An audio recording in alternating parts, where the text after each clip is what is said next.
Hello, good morning po to all. Naku, masaya na naman kami ni Daddy Mar. Umagang umaga, salamat sa Panginoon. Nakapag-harvest kami. Naglilinis kami ng backyard kasi malapit ng mga anak yung si Mama Pig na ni Josh. So, kailangan na namin na general cleaning kami dun sa likod. So, nagtrim na ako ng mga halaman kasi napakadaming dapat itrim. So, ayan.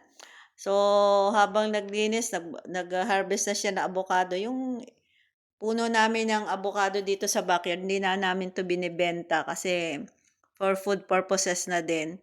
So, ayan, masarap ang avocado at ngayon ko na-discover, kahit pala plain mo lang siyang kakainin, ay masarap pa rin siyang kainin. Pero, isa lang ginagawa ko sa pagkain niya, hindi ako naglalagay ng sugar. Halimbawa, with milk at saka powder milk, yun lang. At napakasarap na.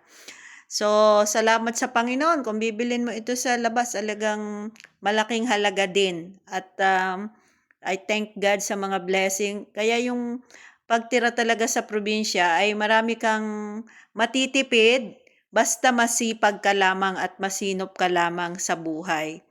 Siyempre, kung nasa probinsya ka, hindi ka dapat gigising ng tanghali na. Maaga pa nga. Nung araw, yung mga magulang namin ay farmers din. 4:00 pa lang gising na. Tapos, alas 5 pupunta na sa farm. Nakapagkainan na ng maaga para magbukid.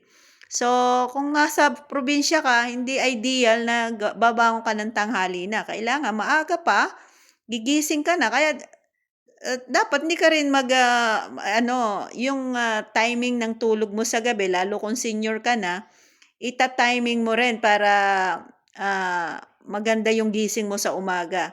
Yan, tapos nakakatuwa din yung mga dragon fruit namin.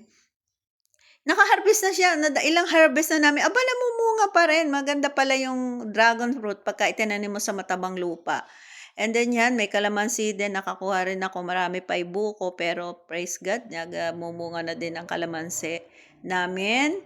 At saka yan, yung isang araw na, last week pala, hinarvest namin saging, so may natitira pa, so bukod sa yung kinain namin sa church, yung iba, yan, gusto namin ni Daddy Mar ang saging kasi pang almusal, pang merienda, at saka yung papayang hinarvest niya isang araw, ready to eat na rin to. So, yan, may sugat ng konti. Anyway, pwede naman tanggalin yan. Okay, salamat sa Panginoon sa goodness niya. At talagang ang dito sa probinsya, basta kailangan lang masipag ka, at mahirap na masarap. Dahil na-fulfilled ka naman pagka nakakuha ka ng mga hina-harvest na mga pagkain, makakain. At sobrang mahal niyan pag sa market mo yan binili.